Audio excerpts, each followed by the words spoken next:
welcome, Sir James, Sir Michael.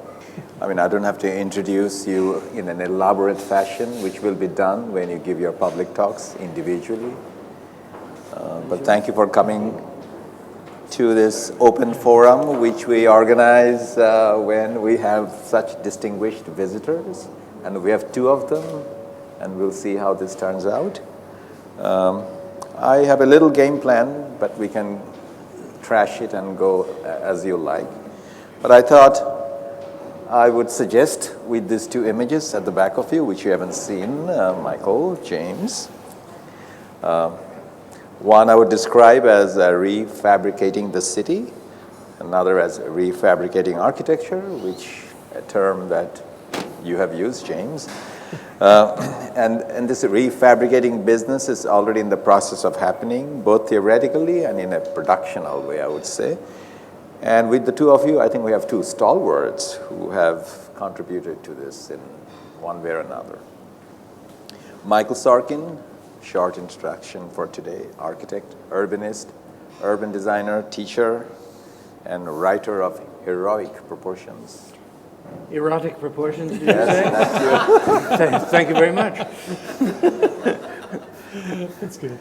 We should wait to see some demonstration of that. Yeah. And James Timberlake of the very well-known architectural practice based in Philadelphia, Kieran Timberlake. And I don't know, modern craftsman in the art of building. That would be one way to, I mean, that's... We'll go there. Yes. But, you know... Let's see what Michael has to say about that. And a deep Dhaka association for the last 7-8 years. For some of you who may not know, but I guess most of you know that he and his partner, Stephen Kieran, have been conducting a design studio at the University of Pennsylvania for the last 7 years, 8 years. 15 years. 15 years? No, I mean the Dhaka-based studio. 8 years. 8 years. Dhaka, yeah. And the result of that has just come out as a book, and we will have an opportunity to see that, during your talk.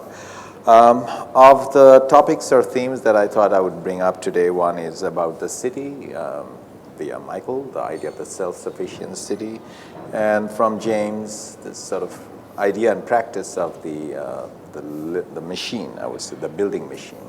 And apparently the two seems to be two different topics, but I think we can find some common grounds here.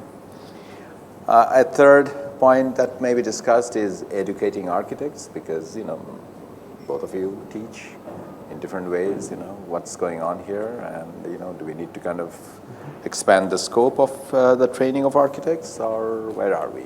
And the last item is that what are you doing in Dhaka? What brings you here, and what can we do about that?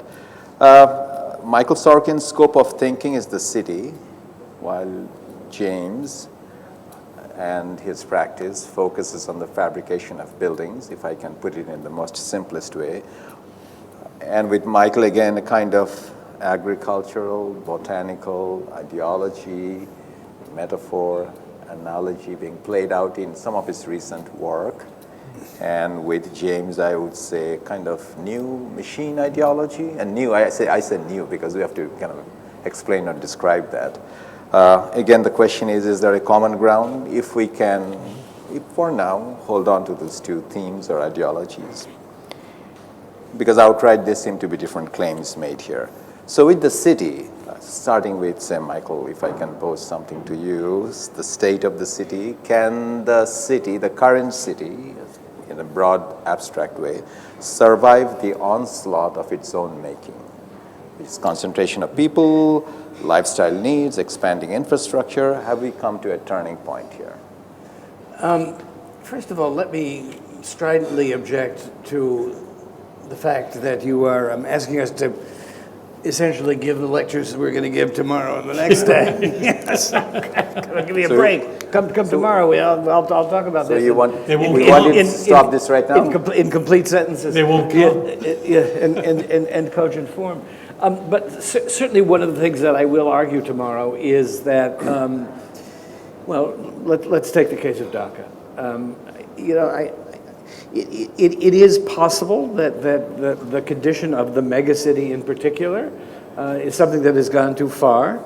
that these are places that are fundamentally unsustainable, both from in the practical sense and also in the sense of governance. So I guess I would focus more on that. Is an idea about a very large entity that wishes to conduct itself democratically, organized, in the form of our existing cities, in such a way that people can find true responsiveness in their environments. And the jury is definitely out. We are confronting, although there were, Rome was at 1 million in the first century, we are confronting a kind of a phenomenon of urbanization that has not previously been seen. This is something that started to roll in the 19th century and is now accelerated. I'll give you the statistic tomorrow.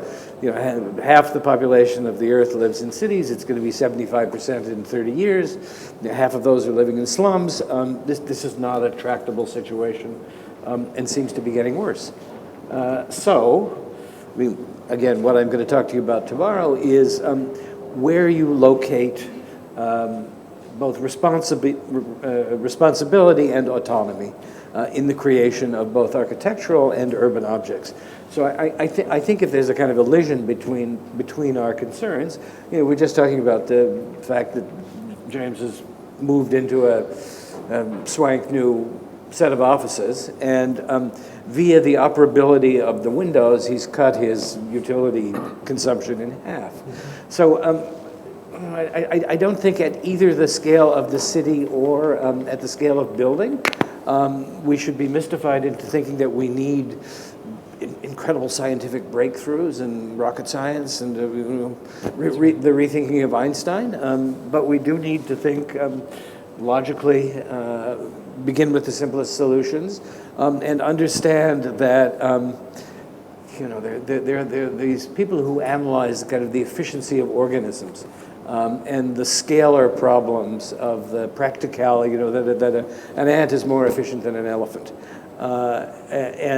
These scalar problems, I think resonate both at the scale of buildings and the scale of cities. So maybe this is something we can talk about in common. And I think the question that we've been asking about this particular problem that Michael touches on here quite eloquently is simply, in the case of Dhaka particularly, but any city at this particular point of any scale, how do you sustain not only this kind of growth, but how do you change it over the coming years in such a way to improve upon it,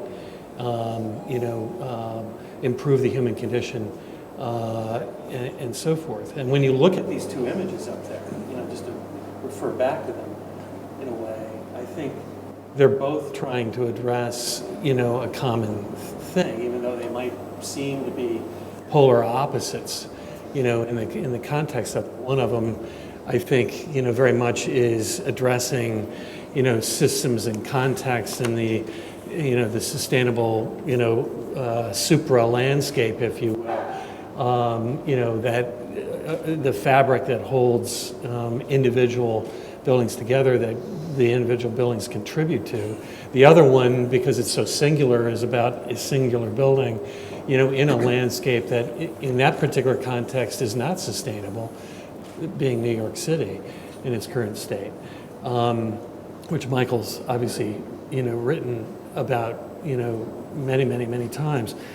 And so I think the question is how, particularly when you're walking around Dhaka and when you're walking around the mega city, and you look out, or you're in a car or bus or however you're being transported around, and you look and just take in the view shed through that window, that frame of the window that you're looking through, and just look at all of the elements that are coming together in that particular view, and ask yourself, how does this transform in the next 5 years? How does this transform in the next 20 years? The Chinese, as you know, because they've become instantly wealthy, taken whole cities and ripped them, completely down and replaced them with whole cloth new elements that haven't even addressed these problems. They've just essentially modernized the problem in a way. So, I think there's a real question there about, can the entity, the governmental entity, the social entity, and the contract between all of those kinds of things allow us as urbanists, as designers, as architects, to improve this lot, or are these really are too big? They are too big and they are failing. I mean, you're referring to these two images, in a sense, perhaps, are you proposing that this is the desirable future? And I'm not saying just as scalar differences, the city and the building, but Michael has been working on the idea of the city as being self-sufficient, especially in terms of food production. I eat where my feet are, that sort of a thing. And you have looked closely at New York. And I was wondering, why should we believe a Manhattanite telling us that we need to be farmers again? That's one thing. And then with James, so one is about to revise the ecological footprint of the city in terms of food production and consumption. The other is the idea of the performance of a building and the production of a building as far as, again, the footprint issue is. So I think in that sense, are there like two strands of the same discussion? Sustainability, that S word? Yeah, I know we're not supposed to use that word. I'm not sure what replaces it nowadays. Resilience, some people are using. It seems like a perfectly good word to me. But maybe the word I prefer is autonomy. And I'm going to talk about this tomorrow. And as I said before, ours is not a kind of Marie Antoinette fantasy of the superior delights of pretending to be a farmer. The project that is represented by this image is a kind of thought experiment which speculates about a world in which governments and multinational corporations cannot be relied upon to behave in a manner that is conducive to the happiness and security of the majority of the people in the world. Just going through statistics, I'll give you some tomorrow, about concentrations of wealth.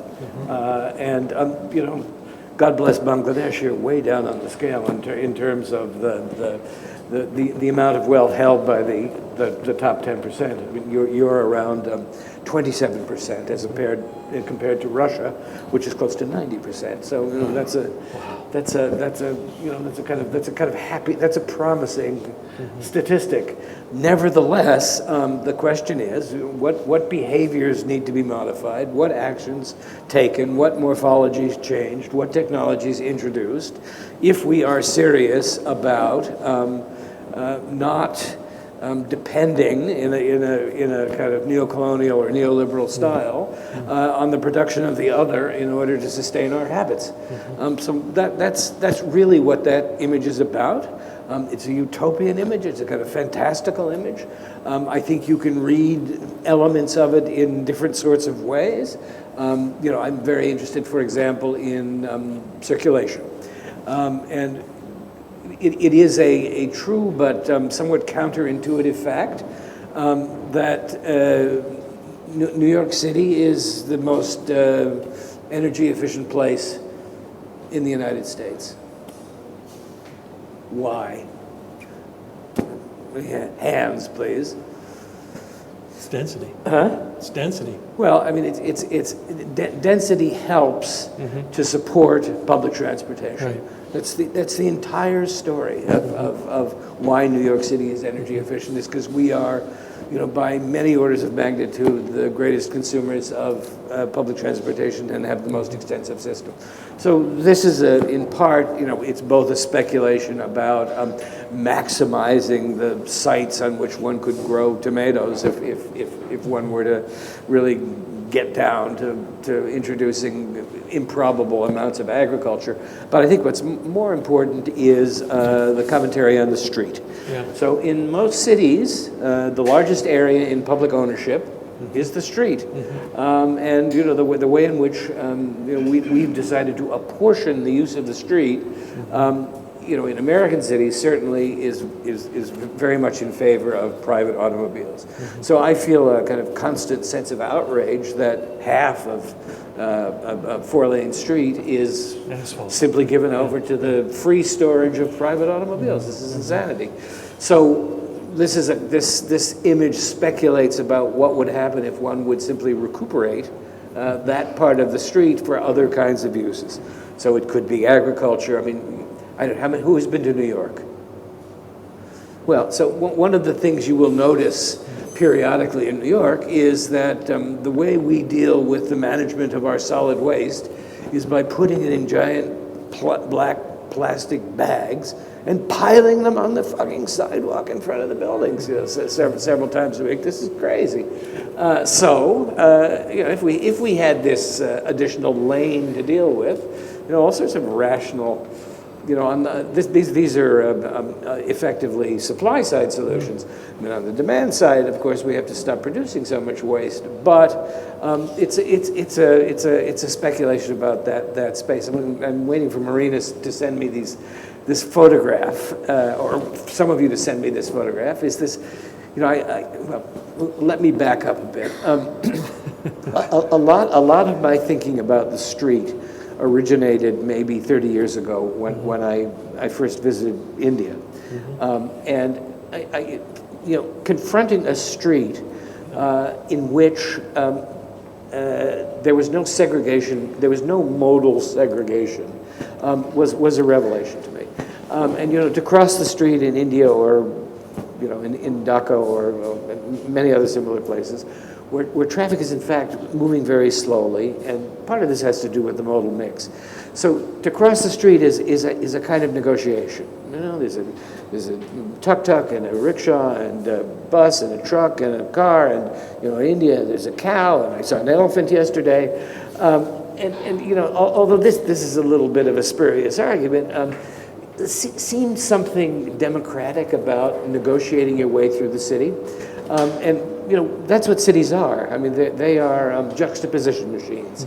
So this is a space in which sociability becomes the medium by which the city becomes tractable and negotiable, and I like that, as opposed to the modernist fantasy of traffic, which is like the modernist fantasy of the city, which is everything is rigorously zoned. So in all those images from starting in the 19th century going on down to traffic engineering practice today, instead of the turbulence of Dhaka or Mumbai, you get a kind of lamination. In which there's a kind of privileging of the kind of the kinetic energy, and each is meant to not to avoid conflict and to occupy the same space. So you've surely seen these. There's a wonderful book called King's Views of New York, published around 1900, in which there are images of the city of the future. And there's a section cut through the city, and down here are the subways, and then here are the motor cars, and then here are the pedestrians, and then here are the autogyros, and here are the airplanes, and there's all shish kebab together with elevators. But every means of mobility is isolated in its own space. And I think there's something wrong with that from the standpoint I think both of efficiency and of sociability.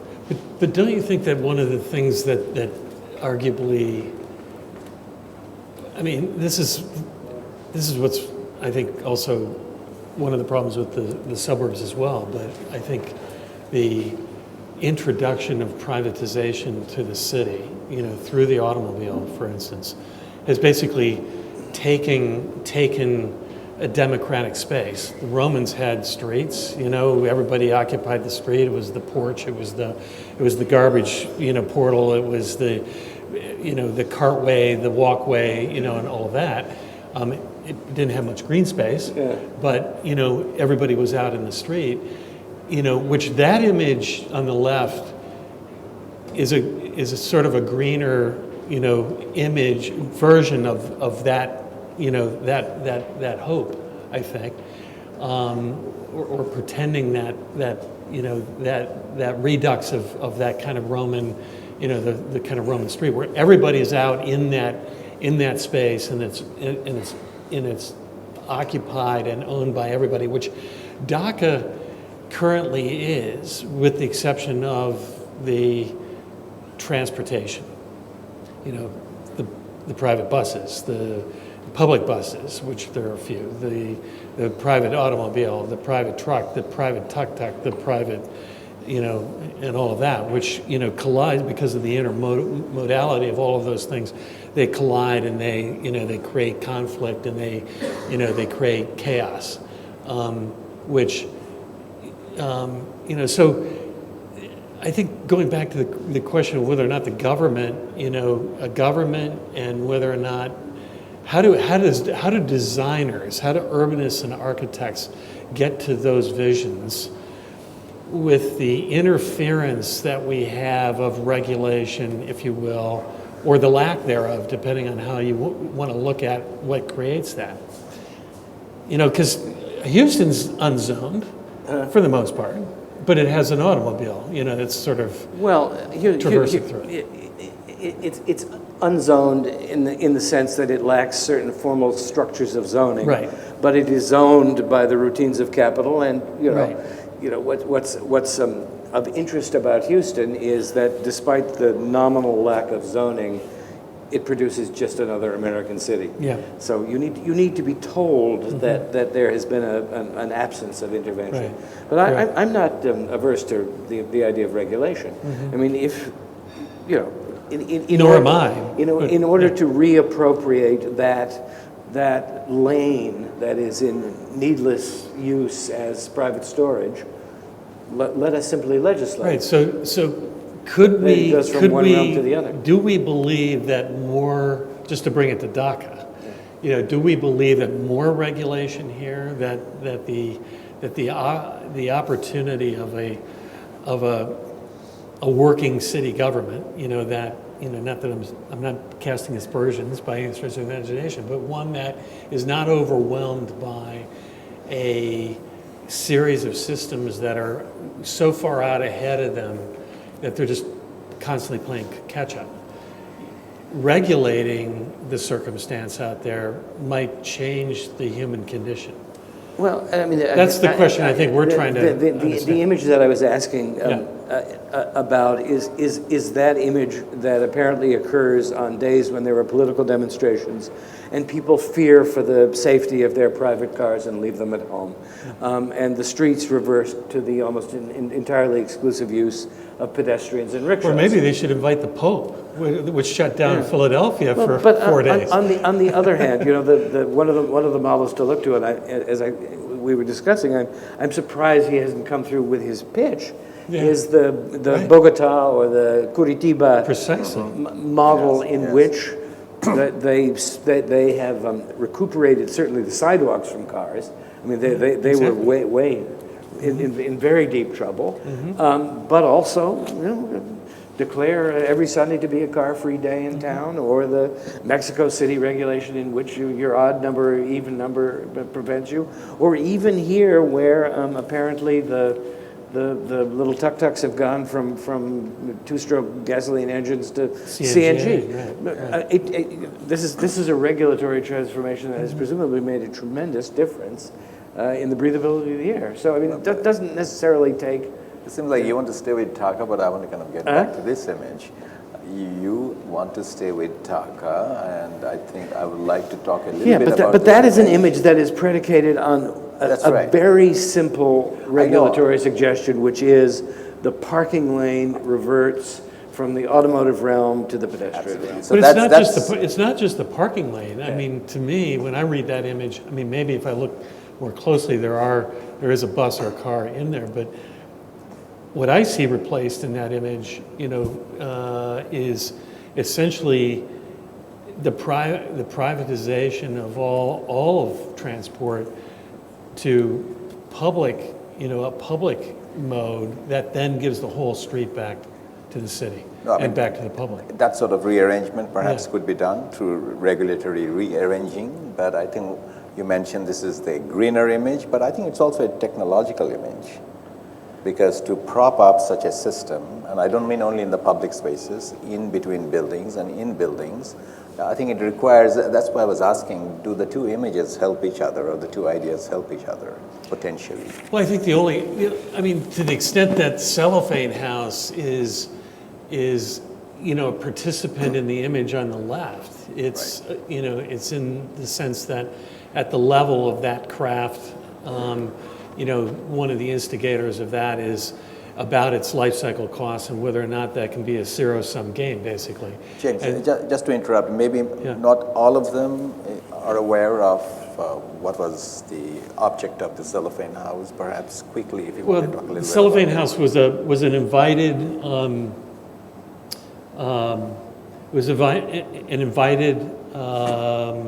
show at the Museum of Modern Art in New York. Letters were sent out to 800 designers around the world. About 400 said that they would be interested in participating. Of those 400, MoMA came, and asked for actual proposals with cost estimates that would be evaluated for inclusion in a show that would happen in 2008, just before the great worldwide recession. It was called Home Delivery. And MoMA then judged, I don't know if you were part of that group that looked those over, but MoMA curated the show down to 6 examples, of which 5 were actually delivered to the site. And the brief was an off-site designed and constructed house of any scale, any form, any material, in which we had 30 days to deliver the product to New York City between 53rd and 54th Street. It would be up for 5 months, and then we had 3 weeks to remove the product off the lot. And so 5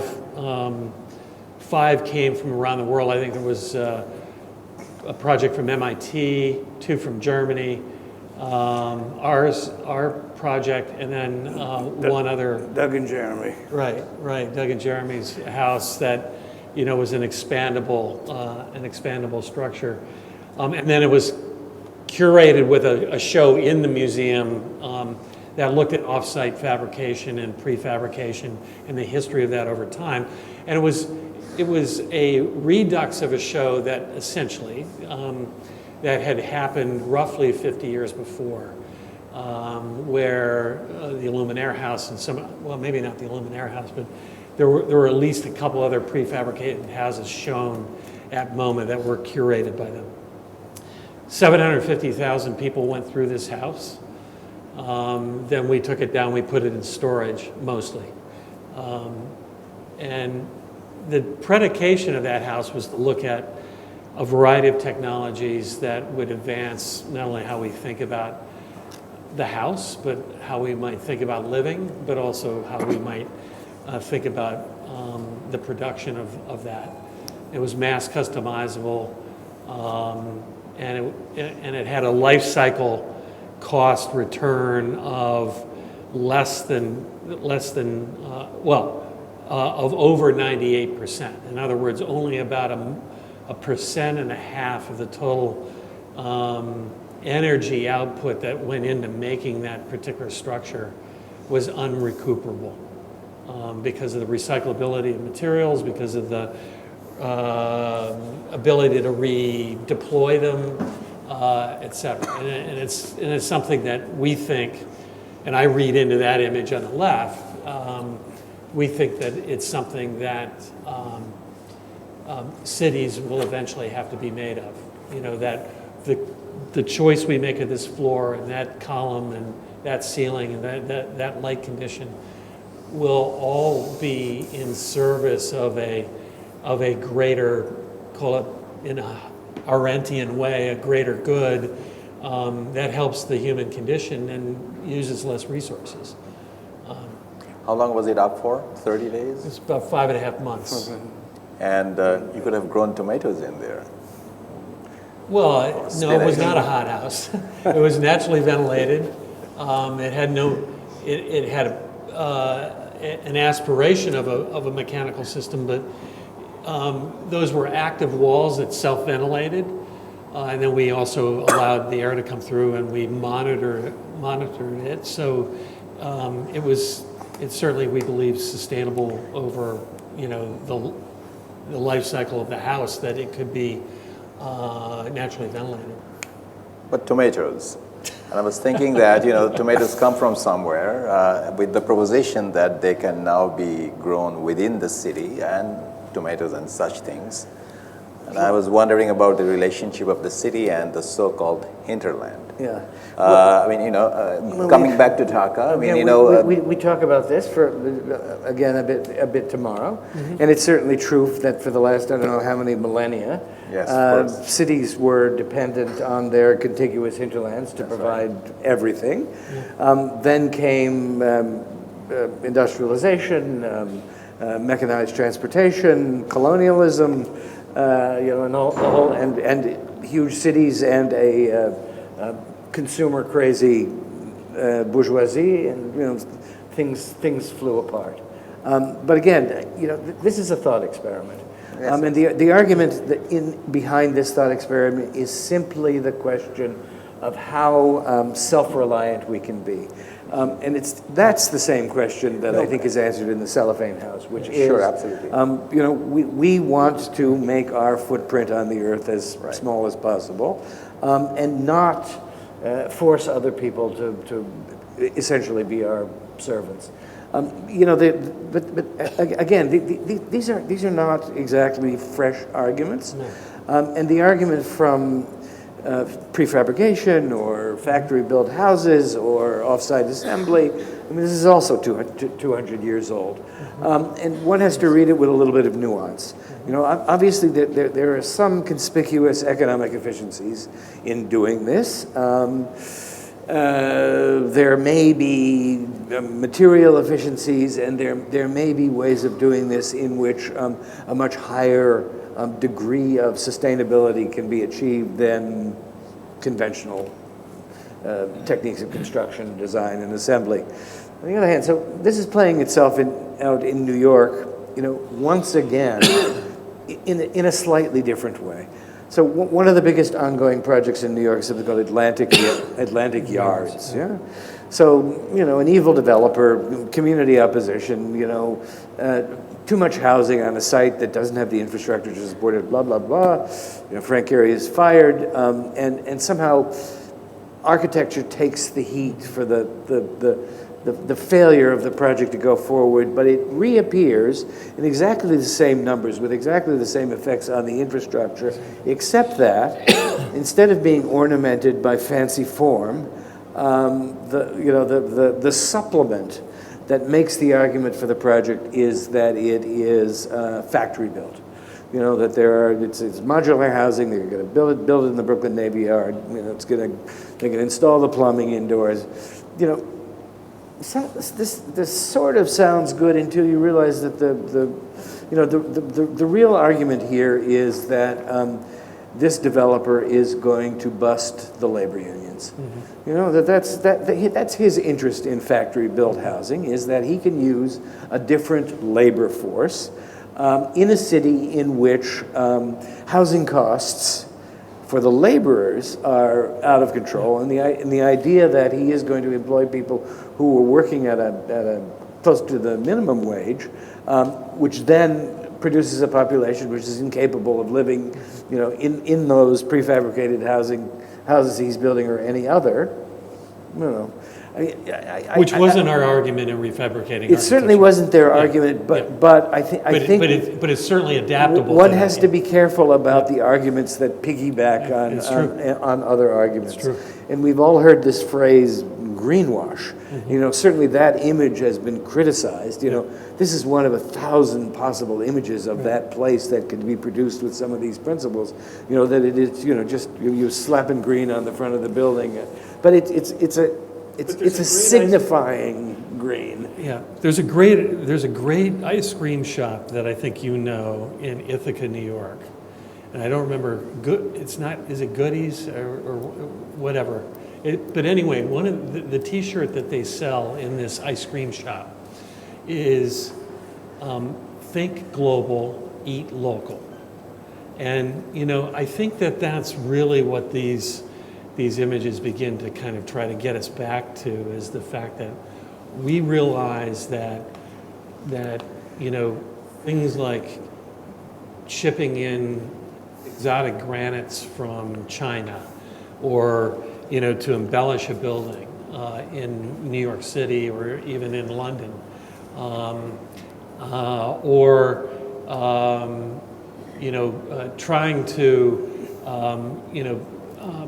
make a building out of something that isn't within a certain regional distance of itself, in order to project a design self of that particular building as something other than it being a regional entity is problematic, and it's costly, and it has a carbon footprint to it, and it's one of the things that contributes to destroying our cities and to destroying our environment.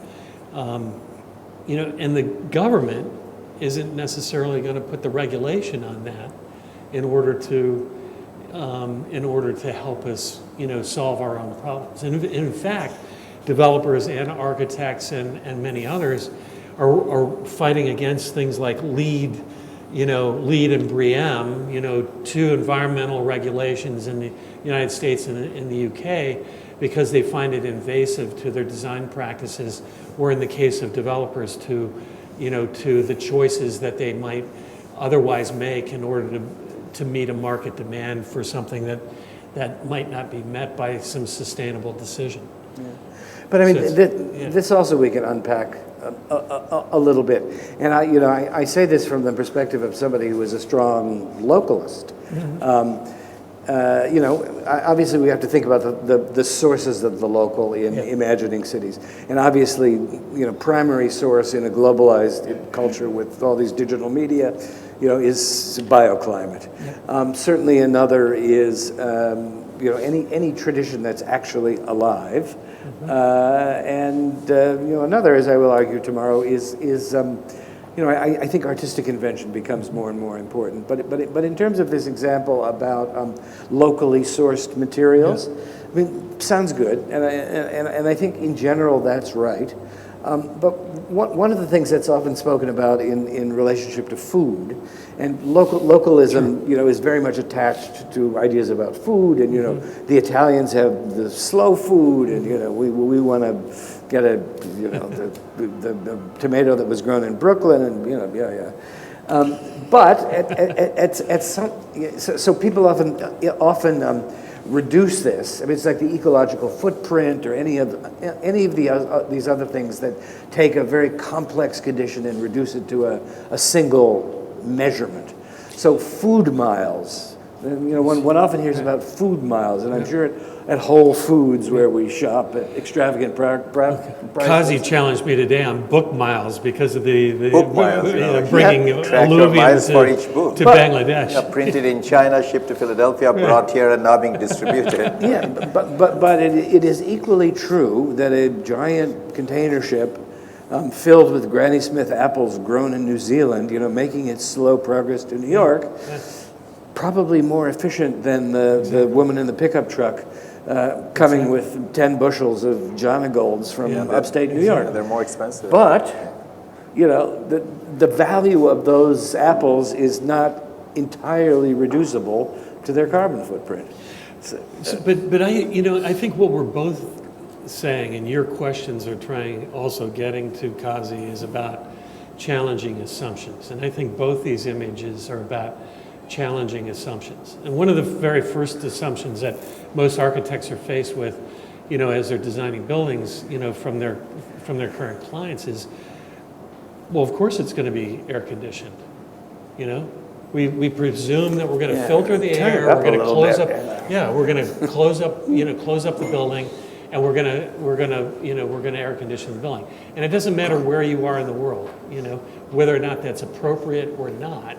That's an assumption that is forced upon us right from the get-go, unless we ask the question about what assumptions are we going to challenge? And I think both these images begin to challenge assumptions about the circumstance of the street, about the circumstance of what makes up a street or how you redefine street, and what the materiality and the life cycle of that street is, and then what those individual buildings that make up the wall of the street and the relationship to the street, really do. Maybe this is a good point to kind of ask Yeah. something about educating architects or professionals of that nature. If these two images are challenging assumptions and also the scope and the possibilities that we have in front of us, does this ask us for a new kind of design intelligence? Then how should we be training architects or urban designers? So what are we doing in architecture schools now? I mean, this may be more relevant to the group here because, they are ready to listen to, what we do with these challenges. Well, I would suggest that the relevance of the current, Michael and I haven't discussed this, but the relevance of the current state of architectural education is broken, and is it's a constant, coming out of the 19th century of the Beaux-Arts, that has been, reinterpreted and tried to been elasticized over the years in order to accommodate, different teaching styles and certain circumstances. But one of the things that I think we've all gotten away from is just simply asking the question. What's the question of what this design is supposed to solve? And when I say the question, it's not just a question, it's many questions. And I think Michael does this in his teaching, and I think Steve and I try to do it in ours, is that, we've tried to turn that circumstance around. I don't know what you think about that, but. Yeah, we were having a little chat. I think we're both very much agreed that, as the history of the division of architecture, this kind of mitosis into one professional silo after another, has ceased to be productive. Yeah. And if anything must happen now, it's a kind of reintegration of these, we have programs in our school in sustainability, a separate program, landscape, urban design, architecture, something else. I don't know. I mean, simply by naming them and trying to invent curricula, you are obliged to invent lines where no lines should occur. So that's something we need to agitate against. And this institute looks like a pretty good place to do some of this. That's why we brought the landscape architects here and the urban designers and some others in the last several years to Bangladesh, is in order to get the discourse out of just talking about buildings. But it's out of just talking about buildings. But it's also true that if there has been a trajectory in architectural theory in the last 30 or so years, it somehow devolves on the attempt to answer bigger and bigger questions in smaller and smaller spaces. And that's something that I think also needs to be busted apart. That there are certain social questions of comity and organization and politics and sociability that cannot be argued or examined with any reality by looking at the condition of the way that column meets that beam. Exactly. And there have been many architects in the last 30 years who have looked at precisely that joint in order to try to answer that question. And, Agreed. I think it's time to say rubbish on that. I'm not wanting to appear anti-intellectual, no theory, no revolution. But there is a kind of a notion of appropriateness in terms of where you locate your theoretical energies and what kind of apparatus you invoke to solve questions. That's something that itself needs to be revisited in a critical fashion. Well, I brought up Arendt earlier, Hannah Arendt, who wrote a book called The Human Condition, which I read in philosophy class, probably now almost 40 years ago. And I have to say that is a book that has probably been as influential in my thinking as any architectural theory book like Space, Time, and Architecture or anything else that architects would read over the years, has ever been. Because one of the things that it does is you're absolutely right. It doesn't try to abstract life into that particular joint. It talks about comedy. It talks about the human condition and our social interaction with it as a person. And it's one of the reasons why we began to bring people to Dhaka, 8 years ago, was because where else is there a laboratory around the world that can be more educational than this one? Well, Just because- every place else, in fact. Yeah. I mean, True.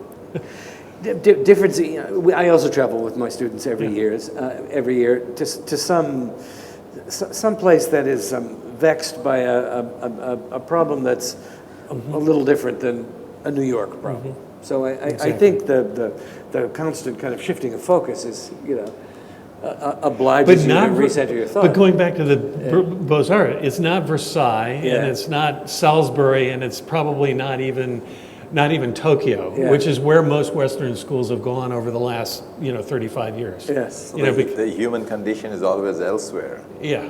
That we need to kind of go and make a laboratory. Yeah, it's always also elsewhere. And in someday, well, it is for you now. I mean, the human condition for many Bangladeshis, I believe, is, even though you're in the midst of all of this, is to try and learn from Western cities and learn from other kinds I of. hope not, but Well, yeah, of course not. But learn from other kinds of resources that come aren't on, exposed to. you can learn a few things We can learn from a few Siena things. and Paris. I agree. And where we all or could. Suzhou and Ayutthaya, perhaps. There you go.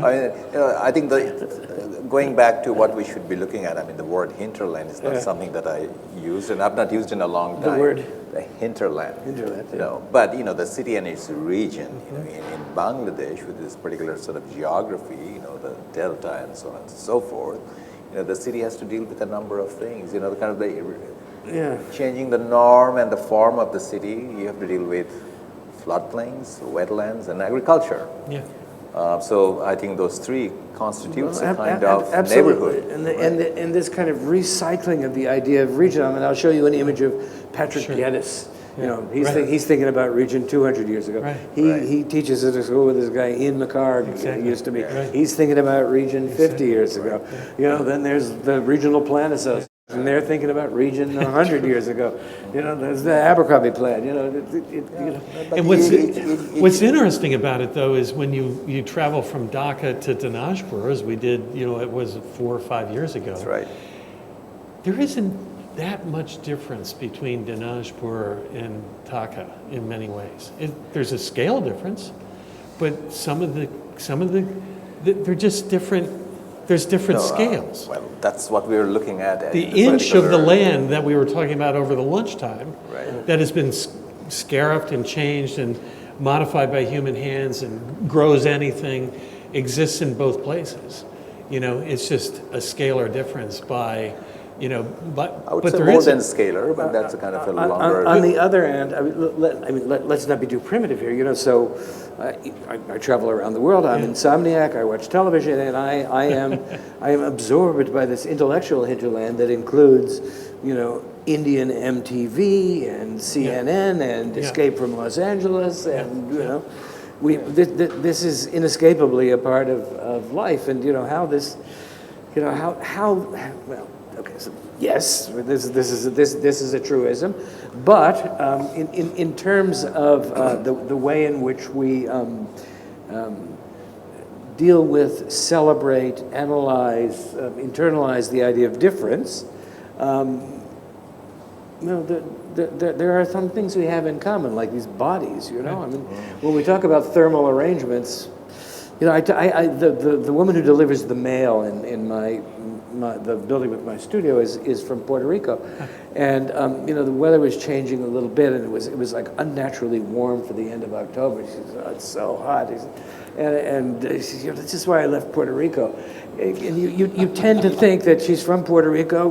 You should like that humidity, and she's horrible. I had to get out. The first thing I had to do was get out of there. So I mean, people have particular kind of thermal preferences, and I'm slightly older than you. You probably can walk up 5 flights with ease, and 4 is getting already a little bit of a problem. But I think one of the questions that architects and urbanists struggle with, perhaps, I think, is if you take the theory that Dinajpur is not that much different from Dhaka, something in the hinterlands, something in the country, right, but still 5 million people in a certain density of population there, but certainly more open space that's given over to agriculture than not, unlike Dhaka. I think one of the questions that architects are constantly and urbanists are constantly asking themselves is that better than here? Is Dinajpur a better condition for a person than Dhaka? Or is it really the other way around because of the intensity of life, the MTV, the CNN, the opportunities that are associated with the intensity of a city? Is that different? Is that a better circumstance than the one where you're extricated from? All right. So this gets back to begging the question of difference, and this question better is one of the ways that we valence the idea of difference. That's right. And I Good point. The history. Let us go back to the Enlightenment briefly. In which. What are the kind of oppressions of the Western Enlightenment and the traditions that ensue? Is this proposition that the project of modernity and democracy, in effect, is the production of a universal subject? That this is ultimately the kind of equality that we are seeking. In the U.S. they call it the melting pot, right? Mm-hmm. So what it means to be in America is to come. Be poured into the melting pot, be stirred around, and to emerge the same as everybody else. An American. So it's been some years since various groups and individuals have asserted the importance of their differences and mounted spirited defenses. So, getting back to your air-conditioned building, that's a kind of an Enlightenment concept. The predicate is that there is a universal temperature that's comfortable, and that we will all enjoy it eventually. So, I mean, I like air conditioning myself. I run a little hot. My people are from the Baltic, but others don't. Even members of my own family. So this idea that we have to have a nuance and astute and energetic defense of the idea that value does not lie in convergence, but in the constant production of meaningful, legible, and enjoyable. Let's say that. Maybe a better metaphor would not be melting pot, but a salad bowl. Every ingredients in it sort of out. A salad bowl. We had a mayor called David Dinkins who used to talk about the gorgeous mosaic. Right. Well, maybe we have a few minutes for entertaining some questions. Being entertained by some questions. So, anyone? Tazreen. Yeah, but you're still not going to build a great civilization here until you get cold Coca-Cola. Please, I thought there's some universal values that you imported. So, where is going to be the Coke production distribution unit in that image? Well, this is I thought this he is got the rid question. of We coke. don't know He whether got we're rid going to have of a coke giant from there. centralized plant or whether, That's right. whether it's going to make it at home with those little machines where you carbonate water out of the sink. When I was a child, Making machines now. Oh, no, I think you make your own coke. When I was a child, for medicinal purposes, doctors used to prescribe Yeah. Coca-Cola syrup. I remember, Yeah. remember this. 7-Up, ginger ale, yeah. It's a medicine for the war times, right? Yeah. The syrup, That's right. it's great. That's right. So, good noon, and thank you for your discussion. I have several questions, but I think I would go with one. So far from these two images, I can see everything on the surface. All these systems are on surface, and I can see all greenery, all green. Like here, yeah, I can see all this mixture of uses, but it's all on surface. So my question is regarding the supporting system or the background system. I would like to know more insights, or your opinion on that, the supporting system. Thank you. Well, so it's one image, right? I mean, one of the reasons you put green on the surface is that it has to have a certain relationship with that, what do you call it? The sun. Actually, the city that does that indigenous, that localized food production the best these days is probably Havana, where it's dead simple. It's in the middle of the road. There's no technology at all. It helps that they have a four-season growing climate. But so one of the speculations that might follow from this, if we drew a section through the building and then a section through the society, in the United States, I'm not sure what the demographics are like in Bangladesh. We were talking about this a little bit yesterday. The nuclear family now constitutes, I don't know, 25-30% of dwelling unit of family units, and we are still designing for the fantasy of 2 children in every family.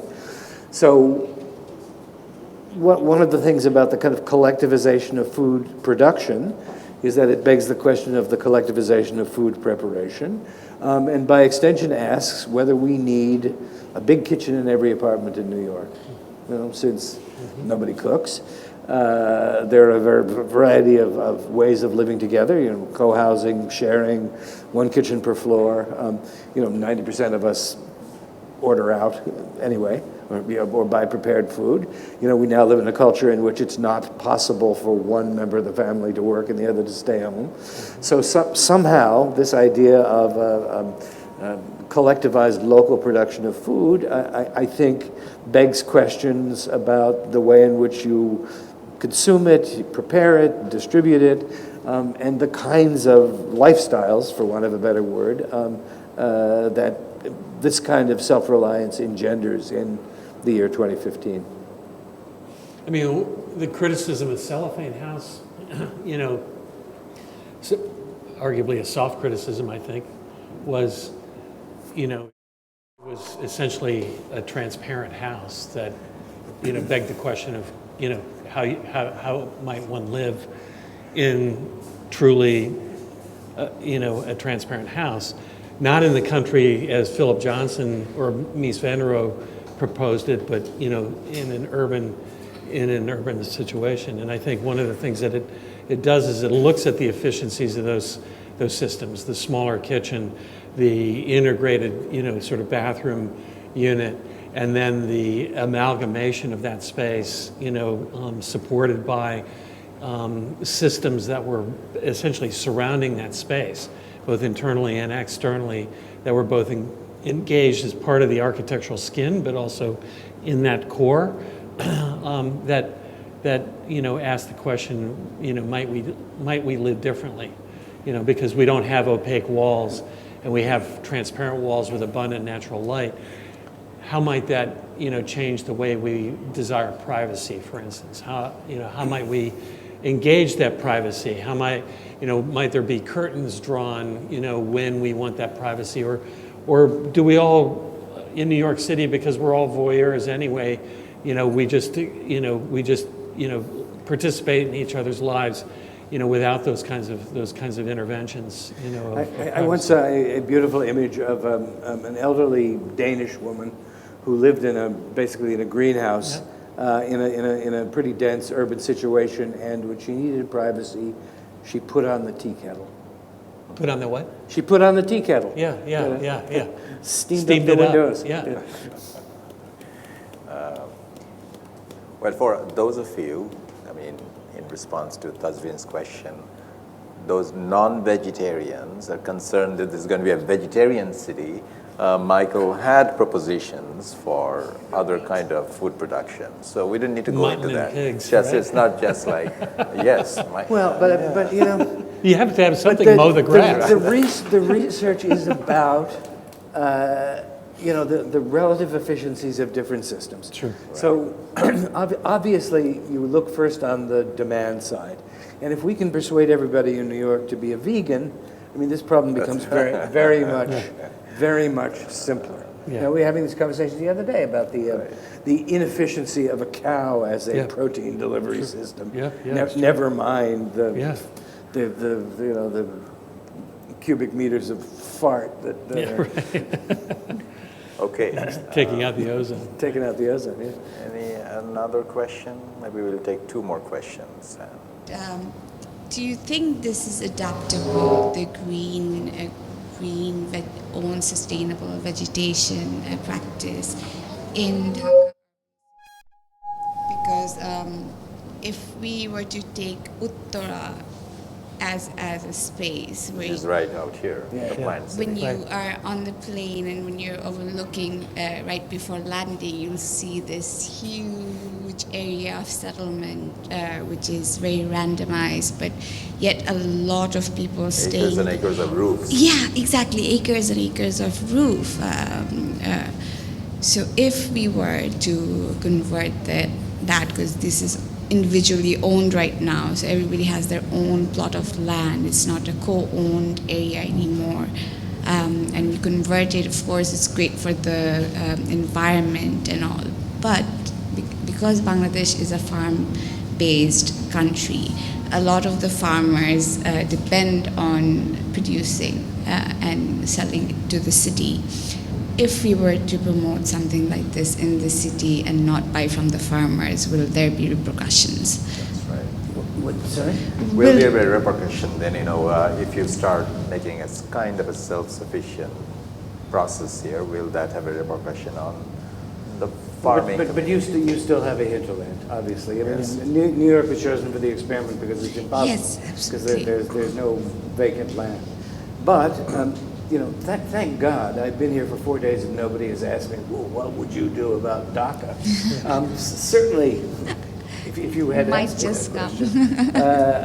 question, I would say it seems insane in a city so flood prone to be filling in the wetlands at the periphery, not to be limiting the growth when you're already out of control. But let me also say, I mean, I will explain to you in my lecture tomorrow why those towers, vertical farms are completely impractical. And I will also explain that this is a system that doesn't work in terms of conventional neoliberal economics. Yeah. So in order to do this, we would have to have a tariff regime, it would cost, we would slap $1 tax on a Mexican tomato as it approached the border of New York City. And then we'll go to Philadelphia. Because, Yeah, you have it. So let me just take a crack at this as well. When I'm standing in this building looking out, this reminds me of many buildings that I visited in Atlanta in the late 1980s, early 1990s, if you've ever been to Atlanta and its hinterlands. No A-train. Yeah, and it's very much like the vision that Korb had of, certain aspects, or even Hilbersheimer of looking out over a kind of populace, right. Kind of separated from the groundscape, verdant, green, lush, even though it was teeming with life down at the street.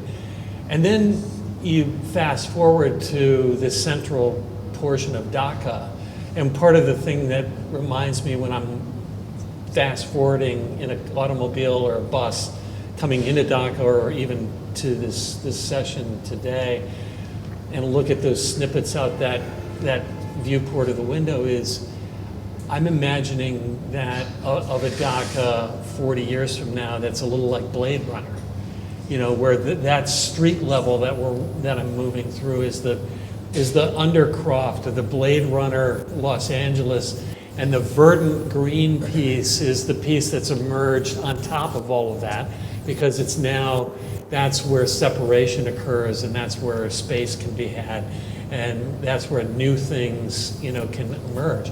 And so therefore that becomes this foundation of something that's this underpinning, this you know, this undercroft, if you will, not putting any weight to those words, negative weight to those words, but just a kind of a thought about that as a way of provoking Michael perhaps a little bit. But, you know, this could be a great initiative here as well, because just a year back we had this kind of a semi-revolution when the farmers and the wholesalers were kind of busted in Dhaka city for preserving their produce with formalin. So all the produce that was coming in the city had artificial formalin, which was obviously bad for all of us. So when that was happening, when the turmoil was happening, we had processions, and we did look for alternative produce, supply of produce, and we met an NGO where they were actually working. They were actually trying to promote rooftop gardening with aquaponics and hydroponics as well. Maybe this is not too far off in Bangladesh if we don't have the food security, we don't have the, you know, the storage facility, the cold storage and everything. The transport is not efficient. A lot of the food produced are actually going to waste. Tomatoes, thousands of tomatoes are going to waste every season. Well, certainly that would help with runoff here. I mean, because all of the impervious surfaces, roofs, streets, walls, you know, that have been built up out of, you know, non-porous materials, and certainly aren't, you know, helping to grow anything. If Dhaka became more verdant, certainly it would help the you know, the circumstance of water runoff and water retention and some of the other kinds of things that contribute to the flooding in the monsoon season and other times. Yeah. Also, I think Two more, Salahuddin and just a little sharing with her.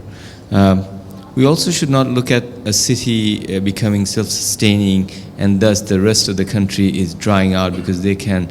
I think that may open other opportunities so that we may have produce that I mean the farmers' production, which could bring upgrade the economy of the country by having them to export out and all that. So these are the economic recipe may come out when a city looks at its own sustainability and thus opens up door for different way of looking at the soil of a place, and then we can begin to understand the richness that we have and not just look at the soil. It's gonna help us to sustain and make us exist, but to use the soil or the land to grow beyond borders and be more strong as a nation. And so that's another formula I was thinking like of her question. This is for Michael. Do you see the future is totally urban, fully urban? And if you see that as the future is fully urban, do you see them as self-sufficient communities or the mutual dependence that we have on different places to continue? How do you see the future? Well, as I said at the very beginning, I mean, we are confronted with an urbanizing planet. So realistically, you know, 90% of the people are going to be living in cities by the end of the century, unless we do something. But I think that the point that I would mainly like to make, well, there are 2 points that I want to make. One is to repeat the point about difference, is that simply to call something urban is not enough, that we need to think about a wide variety of urbanisms. Some of them may be hard and dense, like an Italian city, and others may be spongy and porous, you know, like this city might be. Others might be some intermediate condition like that. But this speculation, you know, at its base is a speculation about equity. So these are twin crises. You know, one of them is that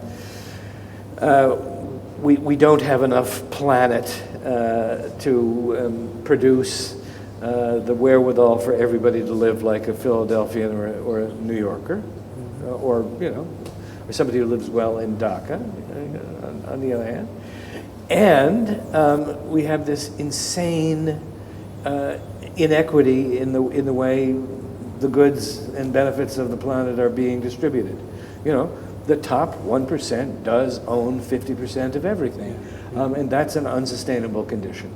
So, you know, what we are doing in this project, you know, I also do kind of straight work, is we are making a kind of propaganda via image about a city that is concerned in some fundamental way with the equitable distribution of goods and resources, not simply internally, but to get back to that beloved bromide, by thinking globally, finding solutions that are local. With that note. Yeah, that was good. Yes, that was good. Yeah, You can that end should be with it. that note? Yes. That should be it. Concluding Yes, remark? okay. Okay. We get T-shirts now? Yeah, yeah.